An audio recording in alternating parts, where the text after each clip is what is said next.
studies dinosaurs. Huh.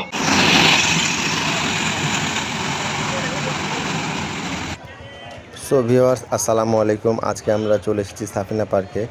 Safina পার্কে আমরা প্রথমে বাইক পার্কিং করার জন্যে একটু বিশ্বস্ত গ্যারেজ খুঁজতেছিলাম। ঠিক সাফিনা পার্কের অপোজিটে একটা গ্যারেজ আছে, সেখানে আমরা আমাদের বাইকটি পার্কিং করলাম।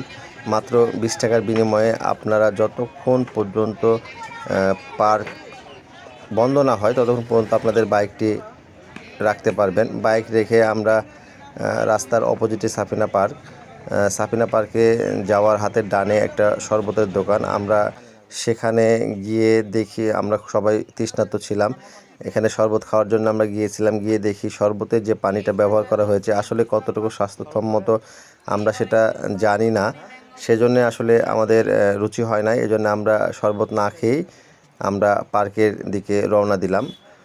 আমরা পার্কের ভিতরে ঢোকার জন্য প্রথমে টিকিট প্রয়োজন হবে। এখানে টিকিটের মূল্য মাত্র 50 টাকা। ভিতরে ঢুকে দেখি একদল ছেলে মেয়ে নাচানাচি করছে।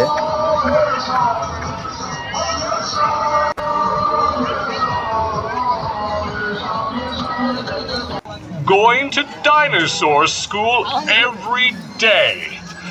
Oh, but wait. That's a bit like what we're doing right now. So all of you are learning to be paleontologists. Well done. Your parents will be... একটু সামনে আগাতেই দেখি একটা ডাইনোসর কিভাবে গর্জন দিচ্ছে। প্রথমে তো ভয় পেয়ে গিয়েছিলাম, পরে আসলে সাহস অর্জন করে সামনে গিয়ে যাচ্ছি। চলুন দেখি ডাইনোসরটা কি বলে।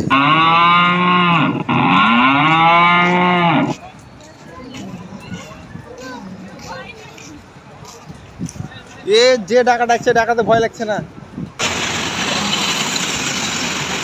সাফিনা পার্কের ভিতরে একটা রোলার কোস্টার আছে। যদিও এই রোলার কোস্টারটা অনেক ছোট, তারপরেও আসলে এখানে ছোট বাচ্চারা অনেক মজা করতেছে। কিছু দূর সামনে এগিয়ে দেখি একটা কৃত্রিম লেক তৈরি করা আছে এবং এই লেকে স্পিড বোট চলতেছে এবং আমরা দেখতেছি এখানে অনেক দ্রুত গতিতে স্পিড বোট আসছে। একটু সামনে এগোতেই দেখি একটা কৃত্রিম পাহাড়। আমার খুব ইচ্ছা জাগলো যে এই পাহাড়ের চূড়ায় গিয়ে আমি একটা ছবি তুলব। সেই উদ্দেশ্যে আমি এবং আমার বন্ধু সামনের দিকে আগাচ্ছি এবং উপরে ওঠার চেষ্টা করতেছি। অবশেষে উপরে উঠে অনেকগুলো ছবি তুলেছি। আমার মতো অনেকে আছে যারা এখানে ছবি তুলছে। প্রিয় বন্ধুরা, আজকের ভিডিওটা এই পর্যন্তই। আপনাদের সাথে অন্য কোনো ভিডিওতে অন্য কোনো লোকেশনে আবার দেখা হবে ইনশাআল্লাহ।